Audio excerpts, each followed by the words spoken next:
ایک مرتبہ ایک بزرگ آدمی حج کے لیے نکلے۔ ان کے ہاتھ میں پیسوں کا ایک تھیلا بھی تھا۔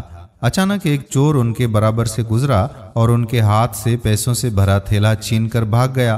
بزرگ آدمی کچھ دیر تک تو اسے تلاش کرتے رہے اور پھر اطمینان سے وہ اپنے سفر میں آگے بڑھ گئے۔ دوسری طرف وہ چور آگے بڑھا تو اس کی بینائی جانے لگی اور ایک وقت ایسا بھی آیا کہ وہ اپنی بینائی سے محروم ہی ہو گیا۔ اب اسے روتا پیٹتا دیکھ کر ایک آدمی نے اس سے ساری بات پوچھی۔ اس نے اپنی روداد بیان کی۔ پھر اس آدمی نے کہا کہ یہ واقعہ کہاں پیش آیا؟ تو وہ بولا کہ بازار میں فلاں حجام کی دکان کے پاس۔ وہ آدمی اسے بازار لے آیا۔ اس کا رونا اب بھی جاری تھا۔ لوگ اس سے پوچھنے لگے کہ وہ روتا کیوں ہے؟ تو لوگوں کو اپنی پریشانی بتانے لگا کہ کیسے اس آدمی کے پیسے چرائے اور کچھ دور چل کر اس کی بینائی ہی چلی گئی۔ اور پھر وہ آدمیوں سے بولا کہ مجھے اس بزرگ کا پتہ بتا دو۔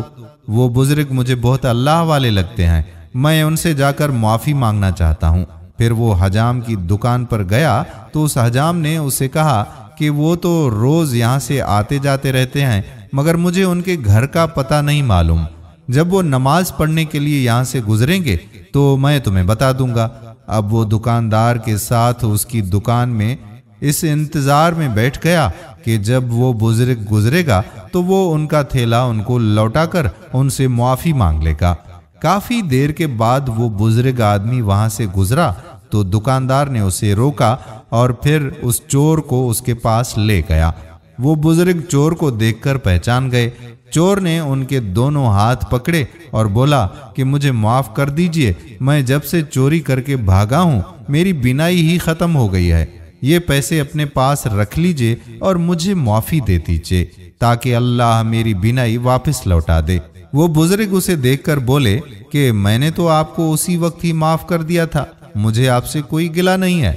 بزرگ کی بات سن کر چور حیران ہوا کہ یہ کیسے ہو سکتا ہے کہ میں نے آپ کے پیسوں سے بھرا تھیلا چرا لیا اور آپ کہتے ہیں کہ میرے معافی مانگنے سے پہلے آپ نے مجھے معاف کر دیا۔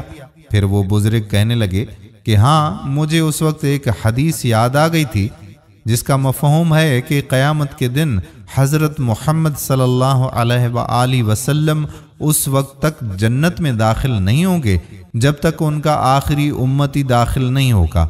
تو میرے دل میں یہ خیال آیا کہ اگر میں اسے معاف نہ کر دوں تو اتنی دیر تک قیامت میں مقدمہ لگا رہے گا اور اتنی ہی دیر تک میرے پیارے نبی صلی اللہ علیہ وآلہ وسلم میری وجہ سے دیر سے جنت میں داخل ہوں گے، اور مجھے یہ ہرگز گوارا نہیں تھا، اس لیے میں نے بنا معافی مانگے تجھے معاف کر دیا۔